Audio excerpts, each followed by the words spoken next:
Spiritual Slakia, the spiritual conditions had deteriorated so much that Elijah mistakenly, though he was only oh Salakia. The spiritual conditions had deteriorated so much that Elijah had been, just like I said, like a normal man. He was thinking that he was like the only person left still following the Most High God, And the count of that is 1 Kings 19 and 10.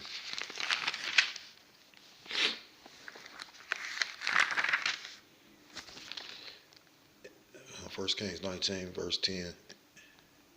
And he said, I have been very jealous of the Lord Yahweh by Yeshem Yahushua of hosts, for the children of Israel have forsaken thy covenant, thrown down thine altars, and slain thy prophets with the sword.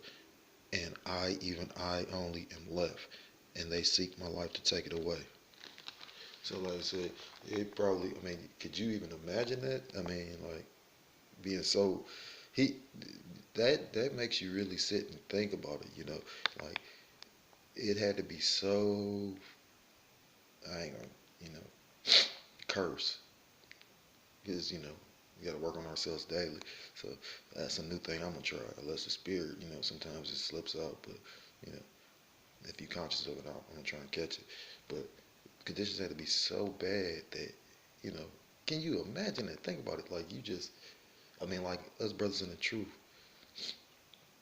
Think about it. We got the Akim out there to help us and edify us and build us up and keep us pushing. But when you just by yourself, you know what I mean? Like, it's deep. And for, like I said, with all that Elijah was able to do, he still questioned it, you know. But the thing about Elijah that makes him, amazing man is that he was loyal and faithful and trusted. And that's the thing. Like in the book of Hebrews, you had the saints that came before him. They had faith. He had faith.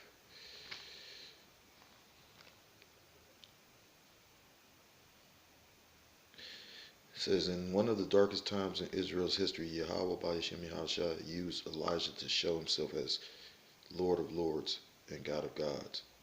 While the king mistakenly felt that while the kings mistakenly felt that they were the ones with authority and ability to shape the lives of their subjects, Yahweh interrupted their reign to remind them that he was in control.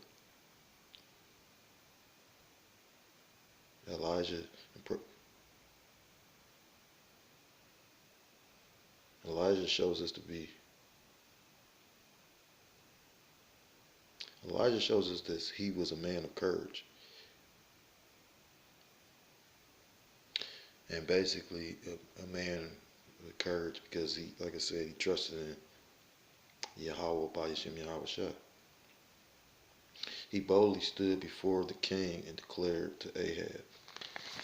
And you got to remember, he went to the king. Don't say he had no entourage. He didn't have his Akim with him. They don't say he had anybody. He went before a king that had soldiers. You don't know if he was in the king's court where it's a, you don't know, because the king could have killed him at any time, right? Like put that man to death. But no, he boldly walked in front of the king, and I'm gonna reiterate, bring the scripture up again, 1 Kings 17 and 1. And Elijah the Tishbite, who was of the inhabitants of Gilead, said unto Ahab, as Yahweh by Hashem Yahushua of Israel liveth, before whom I stand, there shall not be dew nor rain these years, but according to my word. So, like I said, that's some courageous, bold, bold stuff. Israel's economy was based on agriculture. Back then, you gotta remember, Now, in response to Elijah's prayer, Yahweh was about to withhold the seasonal rains from the people who needed to grow their crops. Why? This was to wake up or it was a wake-up call to his people. It was a moment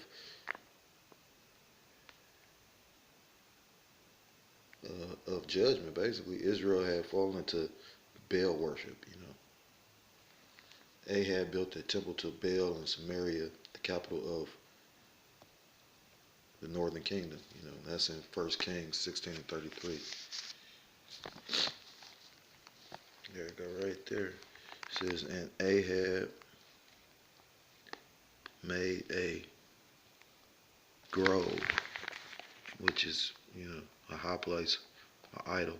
And Ahab did more to provoke the Lord, Yahweh by Hashem Yahushua of Israel to anger than all the kings of Israel that were before him.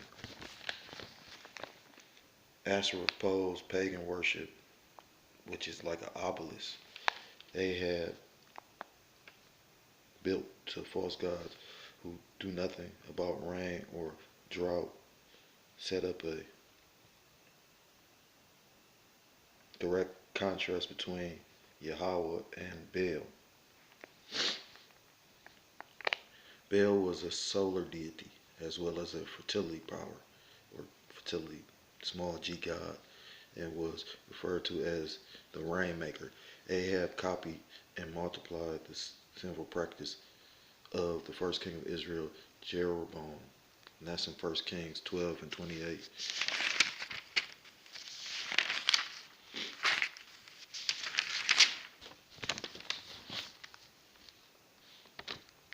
It says, whereupon the king took counsel and made 2 calves of gold, and said unto them, it is too much for you to go up to Jerusalem. Behold thy gods, O Israel, which brought thee up out of the land of Egypt. So if you read to 26, it speaks on it. And Jeroboam said in his heart, now shall the kingdom return to the house of David. Verse 27, if this people go up to do sacrifice in the house of Yahweh by Hashem Yahushua at Jerusalem, then shall the heart of this people turn again unto their Lord, even unto Rehoboam, king of Judah, and they shall kill me, and go again to Rehoboam, king of Judah. Verse 28, whereupon the king took counsel and made 2 calves of gold, and said unto them, it is too much for you to go up to Jerusalem. Behold thy powers of thy gods, O Israel, which brought thee up out of the land of Egypt. Ahab introduced Baal worship to the people of Israel, a form of idol keeping that came along with Jezebel from her homelands of Tyre and Sidon. Not only did Ahab introduce Baal worship, but he raised it to a level. Well, in the book it says he raised it to the level of import, that of the level of how they was worshiping Yahweh by Hashem Yahushua. If you review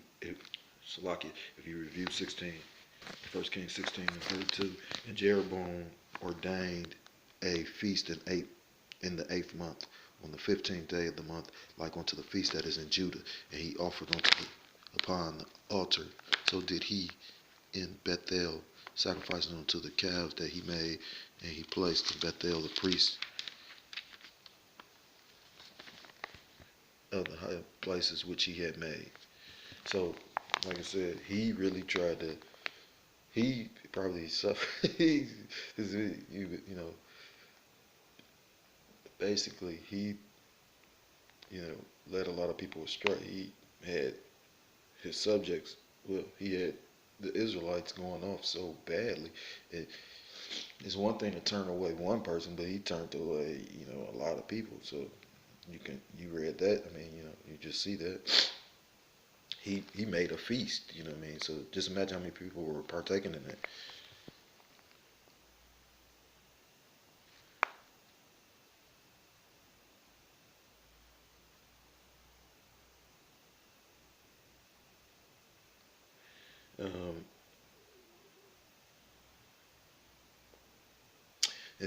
In 1 Kings 16:32 explains that Ahab constructed a temple in Samaria, and in the temple was an altar to Baal.